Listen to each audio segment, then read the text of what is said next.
Hey everyone, we've been talking about human needs and human needs psychology and how human needs are the common basis for all the decisions we make in our life. The six human needs are what drive us, and there are six of them. Okay, this is just a recap because we've done two other videos here. The top four: certainty, variety, significance, and love and connection, are the first four. We need them for survival. The last two, contribution and growth, we don't need them for survival, but we do need them to feel fulfilled in life. Okay, so we're thinking another way this month. And today we are talking about significance, the human need of significance. Everybody needs to feel significant. We all want to feel important and needed and wanted. And even like as babies, we want to feel like we're number one. I have three kids, and if you have kids yourself, or if you're in a family of kids, you know kids compete with each other to get the attention of their parents so that they feel significant, so they can find a way to feel special and unique. And significance comes from comparing ourselves to other people. Okay, so there's some sort of like in the quest for significance, there is always going to be some sort of comparison, like a hierarchy or a superiority. But if there's superiority, then there's inferiority. So there's like this comparison scale that people use when they're trying to feel significant. Okay, now you can feel, and I can feel significant in lots of different ways. We've been talking about this over the other videos of how we can fill our needs. And we remember, fill our needs automatically most of the time. If you're not doing it consciously, we're just doing it automatically. And it's something that we need to do to survive, to feel like we are certain that we're going to be okay. We're not bored with life. We are significant, and we are loved and connected with other people. Those are those main four. So in the positive aspect, we can feel significant when we build things, right? You build something and you feel proud of it. You succeed at something. Maybe you won the job that you were looking to get, or you were able to reach this one goal that you've been working towards. All those are ways of feeling significant. But you can also feel significant, and you'll notice this is what happens when you see bullies in school. You can also feel significant when you tear something down. Little kids, think about when kids are little and they knock down some other little kid's tower of blocks, or they fight with somebody and they tear someone down verbally. Those are ways that people feel significant also, and fill that feeling, that human need driver of significance. So we can also use significance to raise our standards. So if we're, wanting to feel significant, sometimes people do that by really setting high standards for themselves and really setting the bar for all of their goals really high. And then when they reach them, they feel really significant, and that fills that need. Not right or wrong, it's just how we navigate life. So sometimes we talked about different needs, like the certainty, variety, and now significance. But in life, we sort of have top two needs, okay? And that's kind of what drives the majority of our behavior. So when we're focused on, let's say, certainty and significance being our top two, chances are you're going to get a lot of problems in your life. If you're leading life with certainty and significance being your two top drivers, your chances are high that you're going to have problems in your life, because you're trying to control things to feel certain, and you're also trying to control things to feel significant, if that makes sense. People can get the feeling of significance from providing for their family, just a really good feeling of pride in taking care of their family. People get significance from doing volunteer work or doing some sort of meaningful work, nonprofit work. People feel really significant when they contribute to others. And there's some people who really don't feel significant unless they have a lot of wealth. If you think about advertising, most of the advertising that we see out there is geared towards that, towards filling that human need of significance, right? You get the nice cars, and you have the, beautiful woman in a wonderful outfit driving a nice car, and she's looking really cool and significant, right? Or you see even somebody with toothpaste commercial, and they're gleaming, and then they show them on the red carpet, and they make it look like if you use our toothpaste, you're going to be so significant. I mean, that's like the underlying message of most advertisers. It's like, if you have this thing, then you will be significant. So sometimes people need extravagant amounts of wealth before they feel significant.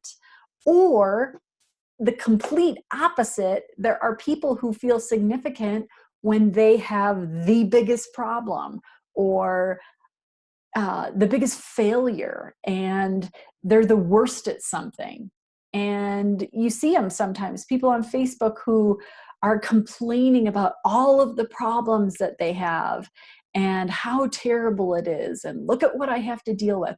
There's a thing there. There's something that they are filling inside that is filling that need for significance. They get a lot of attention from that type of interaction, or being able to talk about that. It's interesting because, like, when somebody complains a lot on social media, they feel significant because most of the time people will pay attention to their post or talk to them. But they'll also get connection because they'll get a lot of people like flooding them with those likes, or praying for you, or thinking about you, sending you good thoughts. And you can also get variety out of that. So for some people, they can become really stuck in the cycle of complaining and giving the worst case scenario of what's happening to them, because it fills a lot of their needs, right? I know for myself, talking about the advertisers and stuff, I know I was talking about it in the other video about variety. I used to smoke. I started smoking when I was like in 8th grade. I think I tried cigarettes behind the bushes at the local high school. And I continued to smoke into high school, and I was a pretty active athlete, but I would smoke on the weekends, and it made me feel really significant. Like, in my mind, the neural pathways that had been burned into my brain were, Virginia Slims, and, you smoke a cigarette and you are glamorous and really attractive and super significant. And that pathway was burnt into my brain. And so when I found myself wanting to quit cigarette smoking later in life and couldn't figure out how, I started looking at the drivers of what was driving that habit of smoking. And one of them was that I felt really significant when I smoked. And so I found myself having this pattern of whenever I felt insignificant, right? So it could be all of a sudden I'm by myself, waiting at a bar for, my boyfriend to come back from the bathroom, and I felt insignificant, or, lonely or scared or something like that, because all these people are around and I don't know them. I felt insignificant, and then I would light up a cigarette and it would instantly make me feel significant. And it's interesting how the brain works and how we think about things. So what I'm trying to get everybody to do right now is really figure out what's driving some of the behaviors, maybe something you're trying to stop, or maybe something you're trying to accomplish. How could you use these human need drivers to really catapult you to where you want to go? So some of the code words, we talked about different words that will signify that you are talking about this driver, this human need. Would be significance, right? But it would also be pride. I'm so proud of myself in this area. Or important, could be high standards. So if you hear somebody saying, oh, my standards are high, they're looking for significance in whatever it is that they're talking about. Achievement, performance, perfection, evaluation.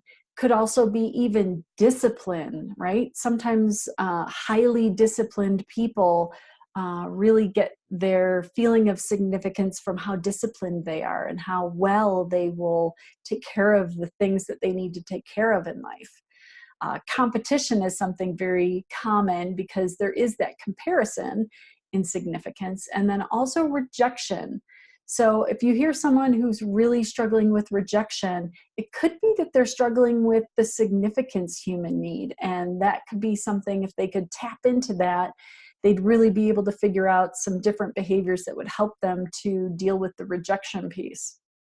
So we've covered 3 now. We've covered certainty, variety, and significance. And we want you to kind of think about what ways in your life are you meeting these needs, and start to look at what are your top 2 needs. What are the top 2 that you're noticing in your life that come up pretty often, okay? And same as before, the question is, are you going to choose a way to meet your needs that's good for you and good for other people, and is also in alignment with getting you to where you want to go in your life, right? To get the things you really want.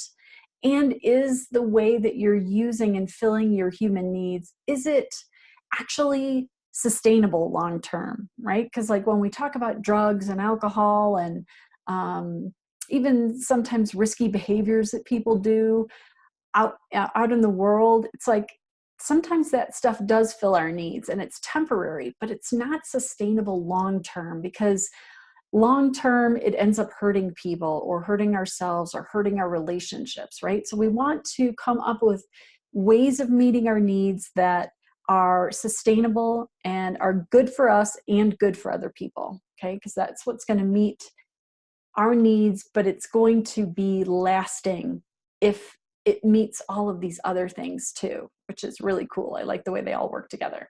So I want you to pause for a minute and think of how you might be meeting your need for significance. Not right or wrong, it's just how we choose to meet our needs. So when you think of it, comment below, and let's see if there's a consensus or any patterns that we all have. And I appreciate you listening. Talk to you soon.